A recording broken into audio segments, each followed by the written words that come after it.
Bonjour et bienvenue. Je m'appelle Sophie Lemaître et avec le podcast Sophie au pays des possibles, je vous emmène à la rencontre de femmes et d'hommes aux parcours et horizons différents. Leur point commun ? Combattre la corruption et l'évasion fiscale pour un monde meilleur, plus juste et plus éthique. Parce qu'il ne s'agit pas uniquement de rêver d'un autre monde et parce qu'il est possible de changer les choses, rejoignez-moi au pays des possibles. Pour l'épisode de ce mois de février 2023, je suis partie à la rencontre d'Agathe Duparc, ancienne journaliste et désormais enquêtrice au sein de l'ONG suisse Public Eye. Avec Agathe, on parle de son expérience de journaliste quand elle était en Russie dans les années 90, et aussi de l'arrivée des oligarques russes. Elle nous parle également de Public Eye, du travail de l'ONG et des enquêtes que cette ONG a menées ces dernières années pour lutter contre la corruption, mais aussi le blanchiment d'argent qui passe encore par la Suisse. Bien évidemment, nous avons discuté du rôle de la Suisse qui accueille encore des fonds d'origine illicite. Elle nous rappelle que la Suisse a un savoir-faire qui continue à exister. Je ne vous en dis pas plus et je laisse la place à ma conversation avec Agathe. Bonne écoute! Agathe Duparc, bonjour. Depuis 2018, vous êtes enquêtrice au sein de l'ONG suisse Public Eye. Vous nous en direz un peu plus juste après. Et avant de rejoindre Public Eye, vous avez été journaliste auprès de différents médias comme Mediapart, Le Monde, RTS, donc qui est la radio-télévision suisse. Et au sein de Public Eye, vous menez des enquêtes sur des sujets comme la corruption, les matières premières ou encore les oligarques russes. Qu'est-ce qui vous a donné envie de devenir journaliste et pourquoi avoir choisi de travailler sur ces sujets de corruption ? Alors c'est une réponse qui pourrait être un peu longue parce que ça remonte à un certain nombre d'années. J'ai toujours eu une attirance pour la Russie. Il se trouve que quand j'étais lycéenne à Paris, j'ai fait comme seconde langue le russe et que je suis partie en Russie pour des stages. Ensuite, je suis devenue journaliste. J'ai été engagée à Courrier International pour lire la presse russe à partir de Paris. Or, très vite, je me suis un peu embêtée parce que la presse russe, elle arrivait avec 4 jours de retard. Donc, du coup, j'ai dit, écoutez, envoyez-moi là-bas à Moscou, ça sera plus intéressant. Et c'est là que je suis partie à Moscou pour la première fois, c'était en 92. Je suis arrivée à Moscou comme correspondante pour Courrier International. Et peu à peu, j'ai commencé à faire des piges. Et c'est là que j'ai rencontré effectivement assez vite le phénomène de la corruption, de l'impunité, justement la manière très concrète dont la corruption se voit dans la population. Je me souviens d'un reportage, j'avais été dans un foyer de militaires, très misérable, avec les gens vivaient vraiment dans des conditions épouvantables. Et à l'époque, il y avait énormément de détournements de fonds, justement, au sein de l'armée russe. Ça n'a pas tellement changé d'ailleurs, mais on en parlait peut-être plus à l'époque. Voilà, de fil en aiguille, j'ai commencé à m'intéresser à cette problématique de la corruption. Je suis tombée sur une affaire assez spectaculaire que j'ai un peu en partie révélée, c'était l'affaire Mabetex. C'est-à-dire la manière dont Boris Yeltsin avait fait restaurer le Kremlin. Et à cette occasion, l'intendant du Kremlin à l'époque, M. Borodine, avait détourné de l'argent. Il y avait une partie de l'argent qui était arrivée en Suisse. Voilà, j'ai commencé vraiment à me dire que la corruption, c'était pas seulement quelque chose avec des chiffres, ça touchait directement la vie des gens aussi, et que c'était pour moi un des phénomènes les plus significatifs en ce qui concerne le fait que les gens n'aient pas forcément accès à l'éducation comme ils le souhaiteraient. Vraiment, ça prive l'État de ses ressources. Donc pour moi, c'était quelque chose de très concret. Et j'avais très vite le goût aussi de l'enquête, très vite. C'est-à-dire vraiment chercher des choses, trouver, avoir des sources, rencontrer des gens. Enfin bon, j'ai très vite eu envie d'écrire plutôt des articles avec, si possible, de dévoiler des choses qui n'étaient pas connues. Parce qu'il y avait une manière de travailler, je me souviens en Russie, à l'époque, on recevait le fil de l'AFP par téléfax. Et c'est vrai que le travail du correspondant souvent consistait finalement à partir des dépêches de l'AFP et en allant à quelques conférences de presse, finalement écrire les articles tous les jours. Quand j'ai commencé à travailler au Monde, j'étais la seconde du bureau et donc j'essayais plutôt de creuser des choses, d'aller sur le terrain. Enfin, j'étais très contente de cette possibilité-là. En parlant de votre expérience en Russie, avec les événements qu'on voit depuis 1 an, la Russie qui a envahi l'Ukraine, voilà, quel regard vous portez sur tout ça en ayant toujours cette idée de corruption en tête? Donc c'était il y a 30 ans. Quel regard vous portez sur cette évolution et ce qui se passe à l'heure actuelle? D'abord, j'ai été extrêmement affectée moi-même et choquée par ce qui s'est passé. Personne ne l'attendait vraiment, quoique les jours qui ont précédé l'invasion, on voyait les choses qui montaient. Donc c'est sûr que ça m'a... Bon, j'ai beaucoup d'amis qui ont dû partir de Russie et tout ça, c'est effectivement l'évolution. On peut le voir sur un très long terme. De nombreuses années, la manière dont Poutine est arrivé au pouvoir, déjà avec une élite politique corrompue, parce qu'il a quand même été installé au pouvoir par certains oligarques. Ça, on le sait maintenant. Il fallait trouver un successeur à Boris Yeltsin. Il a été trouvé. On pensait qu'il serait fidèle, on pensait qu'il serait obéissant. Il l'a été beaucoup moins. Lui-même a installé ses propres oligarques. Et avec une impunité à nouveau complètement incroyable, c'est-à-dire des amis d'enfance qu'il avait, qui sont devenus milliardaires, qui ont fait main basse sur... l'un d'entre eux s'était installé à Genève, avec la société Gunvor, monsieur Gennady Timchenko, donc qui était un petit dirigeant qui travaillait dans une petite raffinerie de Saint-Pétersbourg, finalement est devenu après un véritable oligarque milliardaire. Donc il y a eu la continuité de cette tendance oligarchique, mais c'était encore plus, disons, que l'oligarchie à la Poutine. Les hommes en question étaient, si possible, nationalistes, patriotes, avec une espèce d'apparat comme ça, d'orthodoxie. Et puis bon, j'ai assisté surtout à la société qui continue à se refermer et justement la liberté de la presse de plus en plus restreinte. Parce que moi, quand je suis arrivée en Russie, quand j'ai vécu en Russie jusqu'en 2001, il y avait quand même beaucoup de médias en Russie qui pouvaient parler de ces phénomènes de corruption et de criminalité économique. Or, de moins en moins, c'est devenu le cas. C'était vraiment des toutes petites niches. Par exemple, Novaya Gazeta avait encore cette possibilité, mais était lue par très peu de personnes. Et la propagande d'État pouvait se déverser sur toutes les chaînes de télévision. Donc, finalement, les Russes étaient peu informés de ce qui se passait à partir d'une certaine époque. Donc, c'est surtout cette tendance-là d'un pays qui se referme complètement. Mais il y avait déjà le problème de la corruption sous Yeltsin et ça a continué sous Poutine. Et tout à l'heure, vous nous parliez de votre métier de journaliste, que vous, ce qui vous intéressait, c'était d'enquêter. Alors, est-ce que vous pourriez nous en parler un peu plus? Comment, vous meniez l'enquête quand vous étiez journaliste? Puis après, on parlera de votre travail d'enquêtrice au sein de Public Eye. L'enquête, ça devrait être un mot qui devrait s'appliquer à tous les gens qui écrivent des articles. C'est-à-dire, il faut toujours faire des recherches, vérifier les sources, pouvoir avoir différents points de vue. Mais bon, l'enquête économique, c'est sûr, on est très dépendant aussi des documents, parce que très souvent, quand on a un tuyau, bon, ça arrive souvent, on a des informateurs qui vous disent, vous savez, il y a eu telle perquisition à tel endroit, il faut absolument pouvoir vérifier. Ça, c'est facile, mais après, il faut pouvoir avoir des documents. Et ce qui est beaucoup plus difficile, disons, d'où maintenant l'existence de ces consortiums de journalistes et d'ONG, puisque maintenant il y a aussi des ONG qui se mettent en consortium avec des journalistes, comme on l'a fait il n'y a pas si longtemps à Public Eye. Donc, on a vraiment besoin, effectivement, de ces sources, de ces lanceurs d'alerte qui puissent nous alerter. Et à partir de ce moment-là, tout le travail de recoupement doit se faire, le travail de confrontation avec les gens qu'on accuse, qu'on met en cause. Donc ça, c'est quelque chose que j'arrive maintenant, c'est assez bien rodé, mais disons, quand j'ai commencé le métier, c'était pas tout à fait ça. Il y avait très souvent des articles qui étaient écrits un peu à l'emporte-pièce. On n'avait pas forcément la preuve documentaire, on écrivait quand même les choses. Même si elles étaient vraies, maintenant ça pourrait plus passer.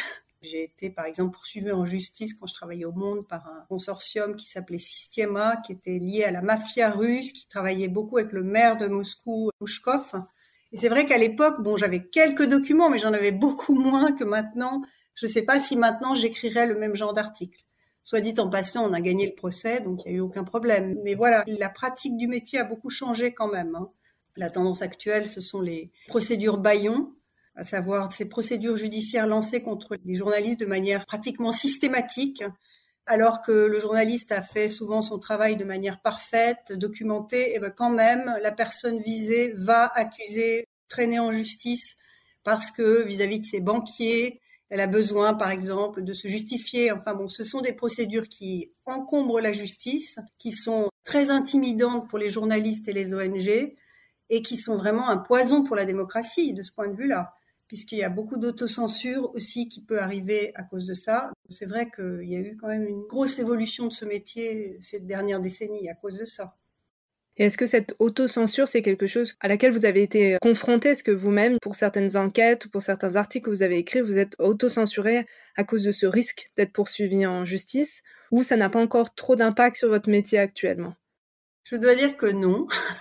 Je veux pas me lancer la fleur, mais j'ai eu la chance d'être dans des médias qui avaient quand même les reins suffisamment solides, je dirais, pour continuer et poursuivre. Je pense en particulier à Mediapart, où j'ai travaillé à partir de 2013.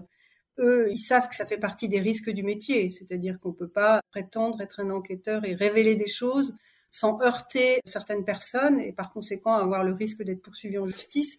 Donc non, je dois dire que jamais je n'ai été, si ce n'est une fois, pardon, mais ça j'ai été censurée non pas par moi mais par le journal en question. J'avais publié quelque chose sur un proche de Poutine pour le journal Bilan et ce proche a obtenu des mesures pré-provisionnelles, à savoir faire interdire avant parution l'article.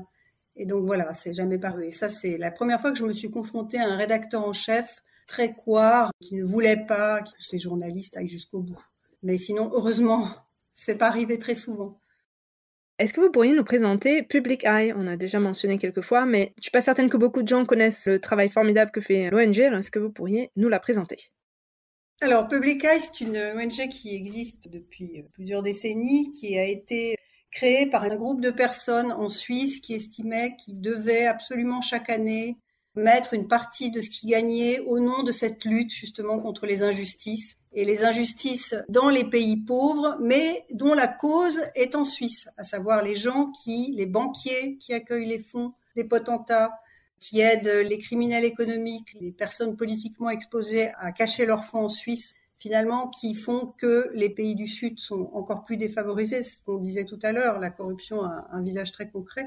Donc ces gens-là se sont réunis ça s'appelait la Déclaration de Berne à l'époque. Après, on a changé de nom en 2015, ça s'est appelé Public Eye.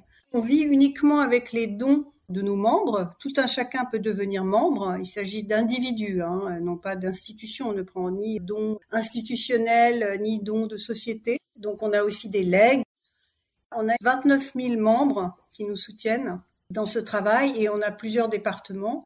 Moi, j'appartiens au département matières premières et finances, mais il y a aussi un département pharma, un département pesticides, un département santé.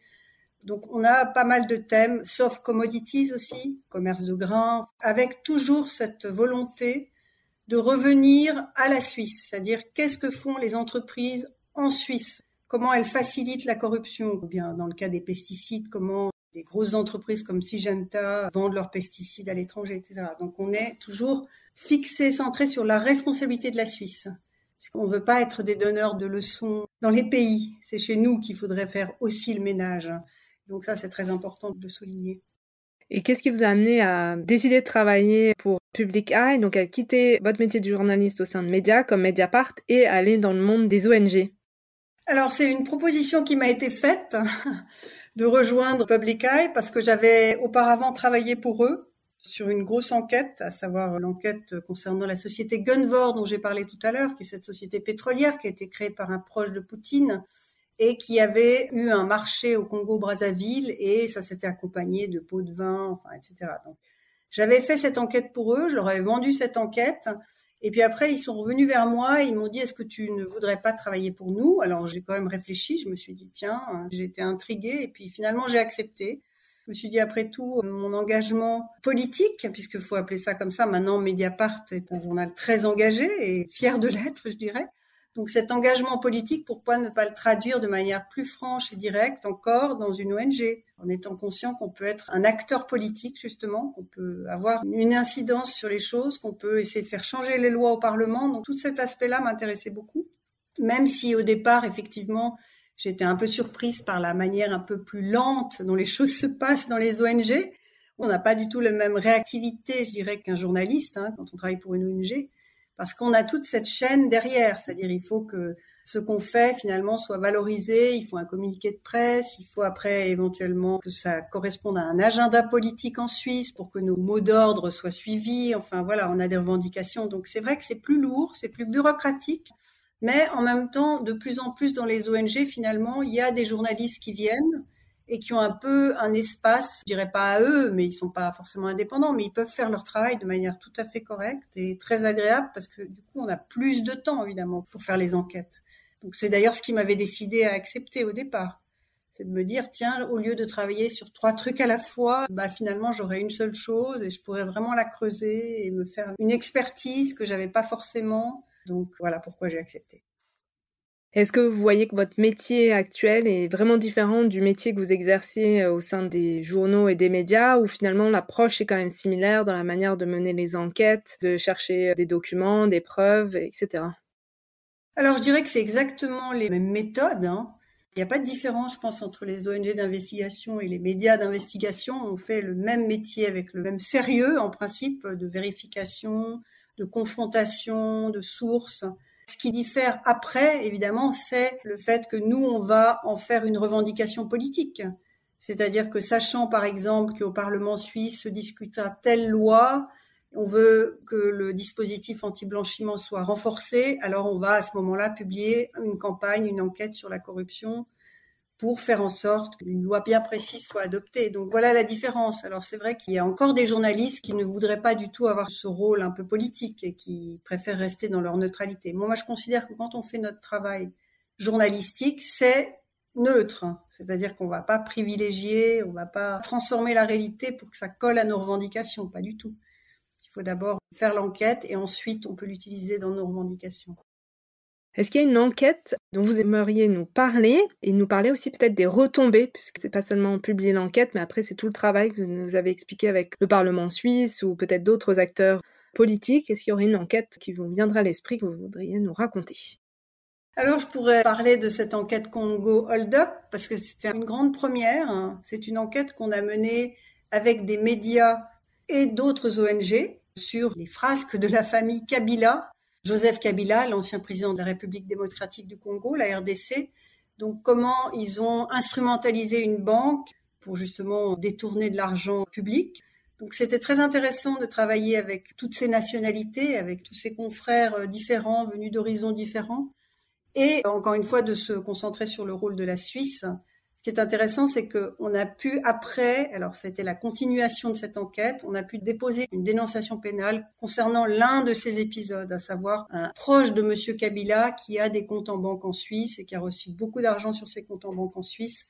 Donc, il y a eu une espèce de continuité, il y a eu l'enquête. Bon, cette enquête était absolument incroyable parce qu'effectivement, il y a eu le Covid au milieu de tout ça. Donc, du coup, on n'a pas pu se voir pendant longtemps. Après, on a pu se voir, mais on avait quand même cette base de données où on travaillait tous et c'était passionnant. Pour moi, c'était extraordinaire de pouvoir vraiment chercher dans ce foisonnement de documents, etc. Donc voilà, cette enquête, je la retiendrai, mais elle ouvre des perspectives pour Public Eye et surtout, elle réunit deux mondes, à savoir le monde des enquêteurs médias et des enquêteurs ONG, qui finalement ont le même but, faire la vérité sur ces phénomènes qui sont extrêmement concrets pour des millions de personnes qui vivent dans la pauvreté. Enfin, tout le monde a conscience de ça, même quand on est journaliste à Mediapart, on comprend tout à fait ça. Plusieurs fois, vous avez mentionné le rôle de la Suisse, l'importance pour Public Eye de regarder ce qui se fait en Suisse, chez elle, à la maison.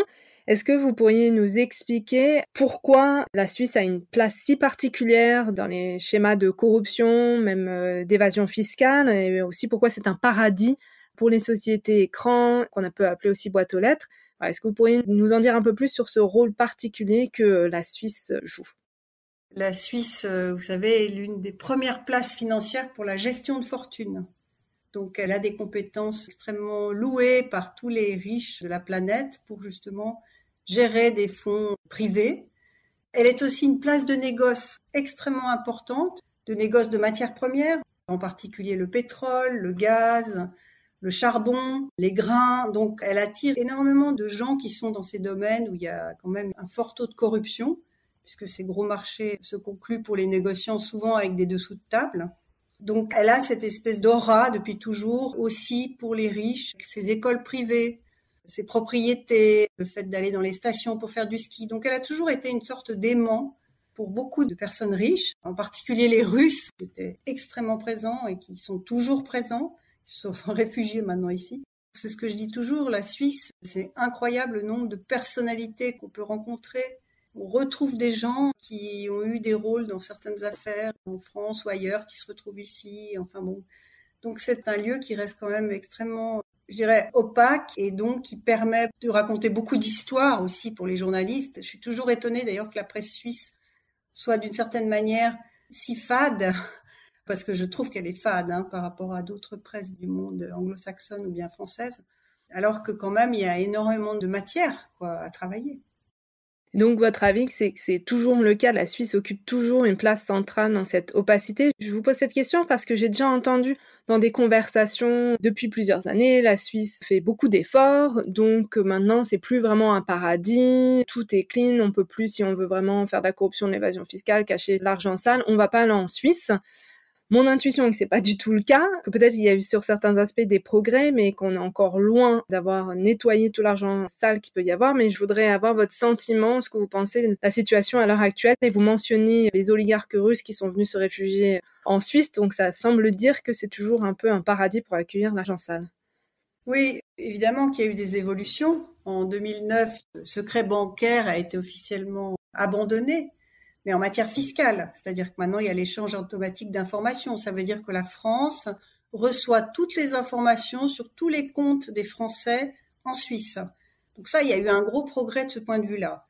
Mais il n'y a pas des traités comme ça entre tous les pays. Donc il y a encore beaucoup d'avocats aussi qui ont des compétences particulièrement importantes sur le montage de sociétés offshore, même si ces sociétés offshore ne sont pas basées en Suisse, de montage de trusts, de montage de fondations. Enfin bon, il y a un savoir-faire qui continue à exister, même si, oui, il n'y a plus du tout les mêmes fraudeurs fiscaux dans les banques suisses qu'avant cette fin du secret bancaire. On sait ce qui s'est passé. C'est les Américains qui ont obligé la Suisse finalement à faire le ménage dans leurs banques.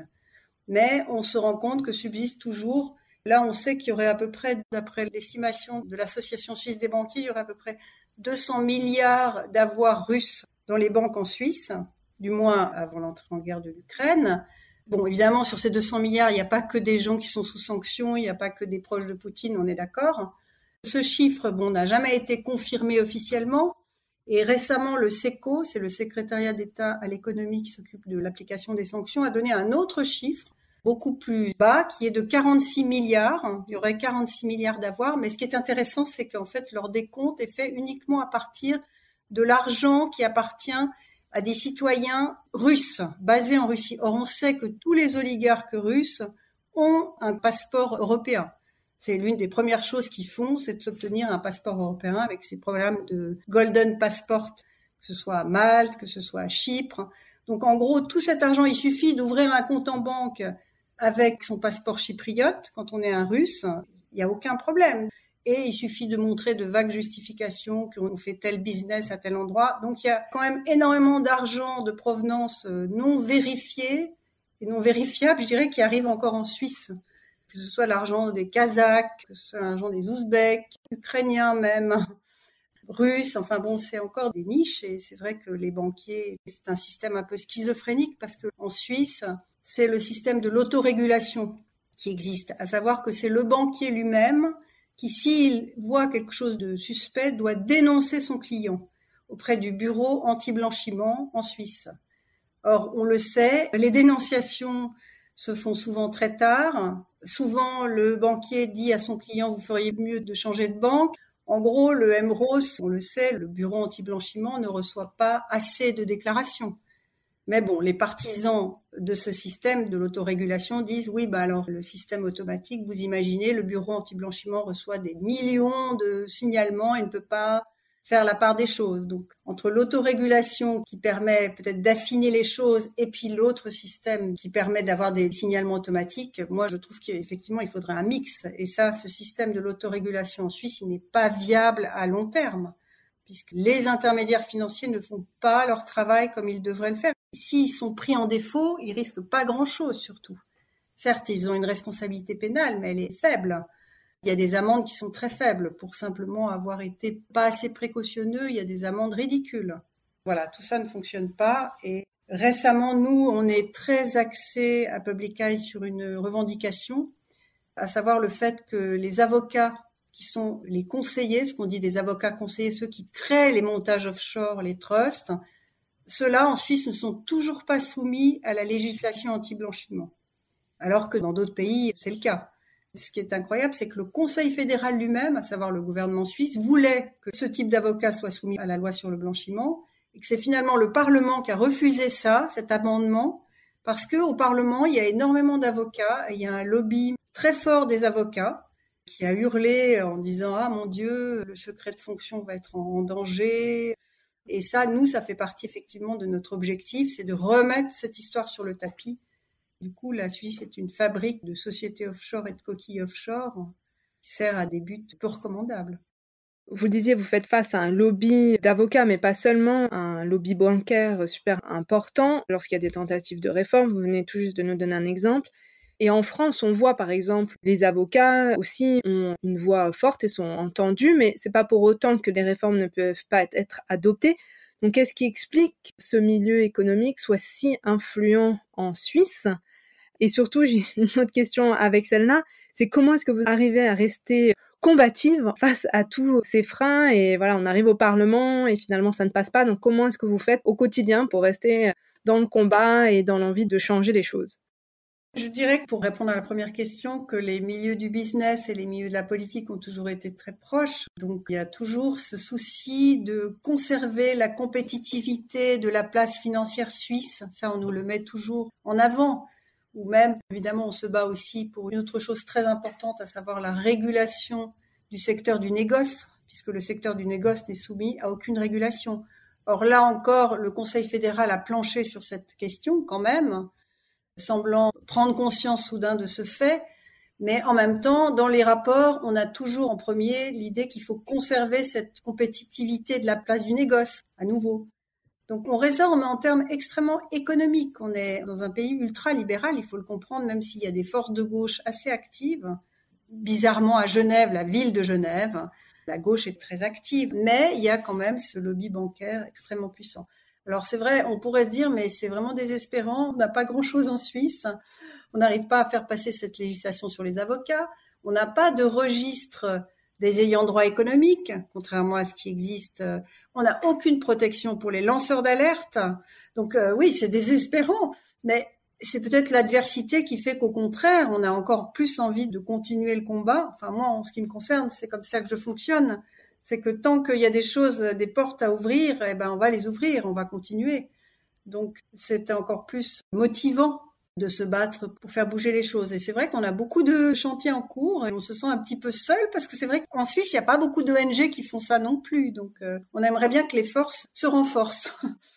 Et d'ailleurs, quelles sont vos différentes recommandations pour améliorer les choses en Suisse et que la Suisse ne soit plus ce paradis fiscal et ce paradis d'opacité, n'accepte plus cet argent sale? Alors, j'ai déjà dit plusieurs pistes, mais c'est vrai qu'il faut renforcer absolument le dispositif de lutte anti-blanchiment. Il faut réformer aussi l'entraide internationale parce qu'actuellement, on est complètement à la traîne. La Suisse prend des mois et des mois pour répondre à ses collègues quand un procureur belge demande une information en Suisse. Il l'obtient bien longtemps après parce que souvent, la personne concernée en Suisse peut faire recours pour ne pas envoyer les documents. On a des recours, ça n'existe non plus pas vraiment en Europe. On a une histoire absolument invraisemblable qui s'appelle la procédure de mise sous scellé. À savoir que quand il y a une perquisition dans une entreprise, eh bien, une fois que le disque dur est saisi par la justice, les gens qui sont concernés peuvent dire « Attention, dans ce disque dur, il y a des choses totalement confidentielles ». Alors, du coup, ils sont obligés de faire un tri qui peut durer 1 an à 2 ans. Avant d'avoir les moyens de preuve, ça dure 1 à 2 ans. Donc, il y a des choses aberrantes comme ça qui subsistent. On a lancé cette campagne anti-corruption et anti-blanchiment où justement on a fait une espèce de petit manuel satirique en racontant tous ces points qui font que finalement c'est génial de venir en Suisse. Bon, on a évidemment forcé le trait, mais disons, voilà, j'ai parlé à plusieurs magistrats qui me disent que ça les exaspère. Ils aimeraient que le législateur se bouge et change enfin les choses. Et on est d'accord que ça n'est pas du tout le cas pour le moment. Il y a beaucoup de choses encore à faire. Puisque justement le législateur ne bouge pas, est-ce que du coup le moyen de levier ce serait d'aller au niveau de la population, sensibiliser davantage les citoyens, je sais pas, écrire à leurs députés, je sais pas si ça fonctionne comme ça du tout en Suisse, mais est-ce que le levier citoyen... À Public Eye, on a un réseau de bénévoles très actifs. C'est un peu pour ça d'ailleurs que on trouve que c'est fondamental d'avoir des bénévoles qui font des actions régulièrement sur toutes ces questions. On est souvent invité à des débats. On essaye d'en organiser quelquefois. Donc oui, on essaye de sensibiliser la population. Mais bon, c'est vrai que la presse a un rôle énorme à jouer aussi, aurait un rôle plus important encore à jouer. Mais là encore, je ne sais pas si vous êtes au courant, dans la loi sur les banques, il existe un article, l'article 47, qui punit même d'une peine de prison toute personne qui aurait reçu des données bancaires volées et éventuellement des gens qui auraient des intermédiaires. Donc ça peut être interprété aussi comme si les journalistes ont des données bancaires volées entre les mains venant d'un lanceur d'alerte. Finalement, si elles les publient, peuvent être poursuivis au titre de cet article 47. Et c'est pour ça qu'il y a un grand groupe de presse qui récemment a refusé de faire partie de Swiss Secrets. Vous savez, c'était les leaks sur le Crédit Suisse. C'était vraiment un travail très intéressant. Eh bien, le seul média suisse qui devait être dans ce consortium a refusé de participer parce que menacé par cet article 47 de la loi sur les banques. Donc, on est dans une situation complètement absurde. Il faut effectivement réformer tout ça. Et encore une fois, je l'ai souligné, je l'ai juste mentionné, le statut des lanceurs d'alerte est juste ignoble. C'est le Moyen-Âge. Un lanceur d'alerte en Suisse, il n'y a aucune loi donc concernant le secteur privé. Et la dernière loi qui avait été proposée a été refusée. Et de toute manière, cette loi n'était pas vraiment bonne puisqu'elle proposait que la personne qui est témoin de méfaits dans son entreprise aille d'abord voir les responsables de son entreprise pour signaler la chose. Donc, il y avait toute une procédure à suivre. Or, on sait très bien que c'est ça le problème. C'est qu'il faut absolument, et dans la directive européenne sur les lanceurs d'alerte, ça a changé. Maintenant, on peut très bien alerter directement la presse, ou si vraiment on pense que sa propre entreprise ne sera pas capable de recevoir ce qu'on a à dire. Donc voilà, ils sont très très en retard, les Suisses, là-dessus aussi. Là, tout ce que vous nous dites entre cette loi qui pourrait s'interpréter comme une interdiction, où les journalistes pourraient se dire « je risque d'être poursuivi si je publie des informations liées à un leak ou à des documents qui ont été transmis par les lanceurs d'alerte », vous nous dites qu'il n'y a pas de loi sur les lanceurs d'alerte. Mais la question que j'ai, c'est du coup comment vous faites pour travailler. Vous aussi, en Republica, vous êtes sujet à risque, être poursuivi par exemple, mais comment vous faites pour continuer à travailler alors que vous êtes dans un cadre où il n'y a pas vraiment de protection et vous dénoncer les pratiques d'entreprises multinationales qui sont puissantes, d'hommes puissants.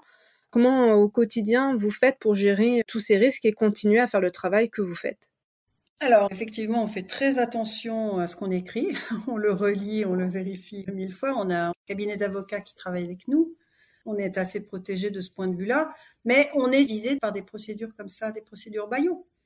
On en a une, je ne peux pas vous en dire vraiment plus parce que c'est pas officiel encore, mais on va sans doute être envoyé devant un tribunal prochainement dans le cadre d'une enquête. Mais par contre, nous, on aimerait bien essayer de s'affronter avec ce fameux article 47.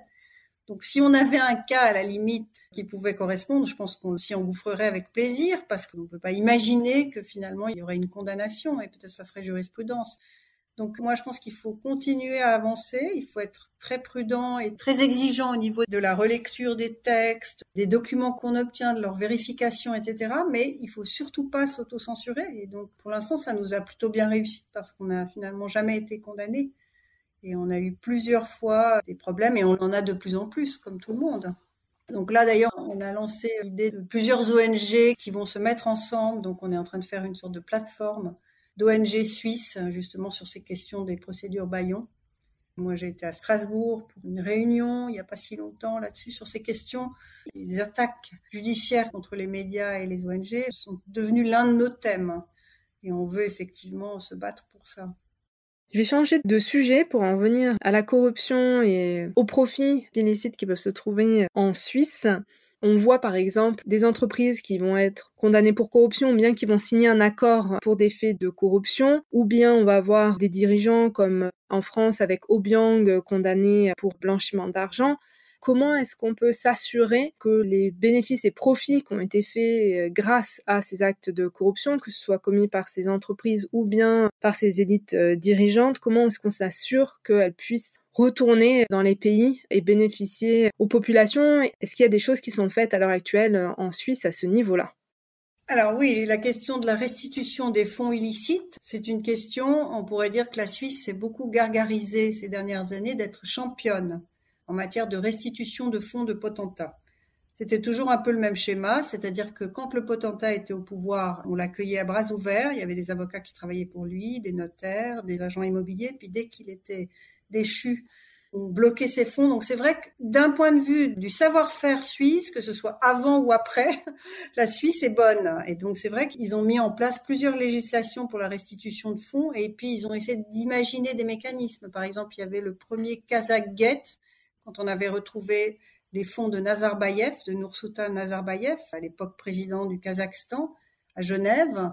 Donc ces fonds ont été remis au Kazakhstan par le biais d'une association indépendante, contrôlée, d'une fondation. Donc on a imaginé des schémas de restitution bien précis.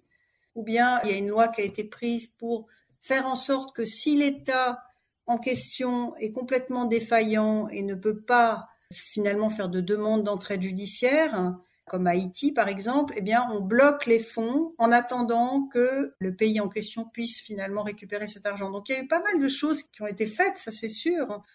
Et la Suisse était considérée comme un pays avancé dans ce domaine-là. Maintenant, ça n'empêche pas, moi je trouve que c'est surtout la prévention qui est complètement inexistante et qui continue à chaque fois. On nous dit « Ah, mais c'était il y a quelques années », puis 2 ans après, on tombe sur une nouvelle histoire. Voilà, dans la mentalité suisse des banquiers, apparemment, il n'y a pas eu encore ce déclic. D'ailleurs, nulle part ailleurs, à mon avis. En tant que citoyen, quel rôle on peut jouer? Je pense par exemple à la Suisse. Je suis un citoyen suisse. Quel rôle je peux jouer pour essayer de lutter contre cette opacité et cette criminalité financière? Et si je suis un citoyen hors de Suisse, qu'est-ce que je peux faire? La première des choses à faire, c'est d'essayer de s'informer. Donc, s'informer vraiment auprès de sources fiables, lire beaucoup. Effectivement, militer dans les ONG de type Public Eye, mais il n'y a pas que nous. Il y a aussi une ONG qui s'appelle Suissette, qui travaille beaucoup sur l'or, la filière de l'or et de toutes les malversations autour de ça. Il y a aussi quand même l'antenne de Transparency International. Donc, il y a la presse qui quand même sort de temps en temps des enquêtes. Donc, je pense que l'information, c'est ce qu'il y a de plus important à la base. Mais effectivement, le problème, c'est que très souvent, on a ces discours un peu populistes de dire oui, bon, c'est pas nouveau. Les opinions publiques sont lassées d'entendre tout le temps parler de blanchiment et de corruption et ne comprennent pas vraiment la chose très concrète, que ça a. Donc peut-être faire un travail pédagogique plus important pour essayer de concrétiser peut-être un nouveau récit, je sais pas. C'est un peu comme le réchauffement climatique, en fait. On est dans un contexte où on entend tout le temps parler de certaines choses, mais on n'arrive pas à le faire sien. Enfin, le récit qu'on entend n'est pas assez concret. Donc, il y aurait certainement un énorme travail pédagogique. Alors, j'espère que Public Eye fait partie de ces gens qui vont dans cette direction-là. C'est vrai qu'on a de plus en plus de retours positifs. On est quand même considéré, connu de plus en plus en Suisse. Peut-être pas assez à l'étranger, je sais pas. Voilà, mais sinon, c'est vrai que l'information et l'engagement, c'est important. Pour le changement climatique, on voit maintenant les gens ont l'impression que ça les touche peut-être davantage. On a vu là pendant l'été en France toute la sécheresse, etc.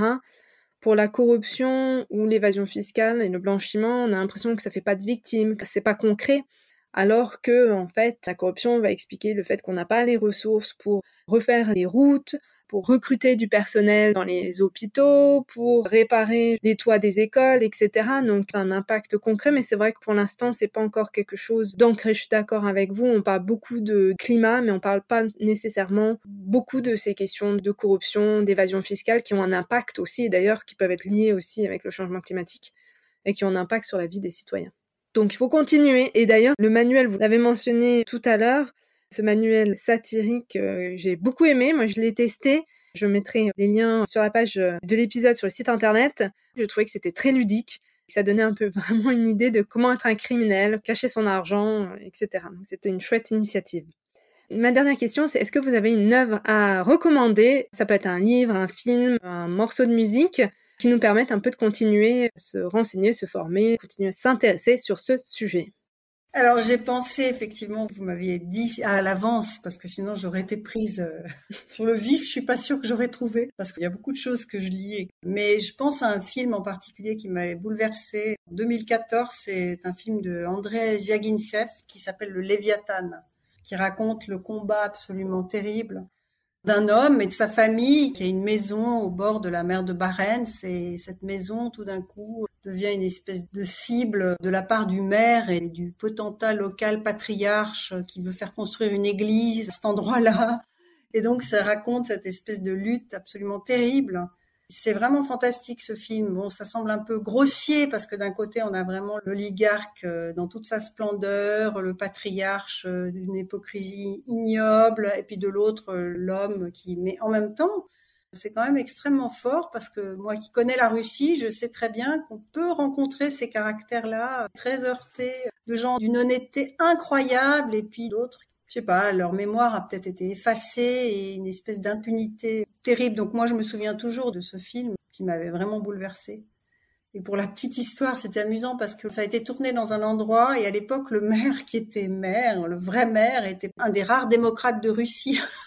Bon, je ne sais pas ce qu'il en est aujourd'hui, mais c'était un peu l'anecdote de cette histoire, puisque tout le monde avait voulu savoir auprès de Zviagintsev si ce qu'il racontait était vrai.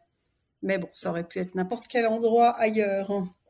Merci beaucoup pour la recommandation. J'irai regarder ça et pareil, je mettrai les références, je mettrai le lien bien évidemment du site de Public Eye, les enquêtes que vous avez mentionnées comme Congo Hold Up pour que celles et ceux qui nous écoutent puissent regarder. Merci en tout cas à nouveau d'avoir accepté l'invitation, d'être venu parler au micro du podcast. C'était super intéressant. Ça permettra de donner un nouveau regard sur la Suisse et de bien comprendre ce qui se passe en Suisse et surtout de faire connaître le travail de Public Eye que j'aime beaucoup.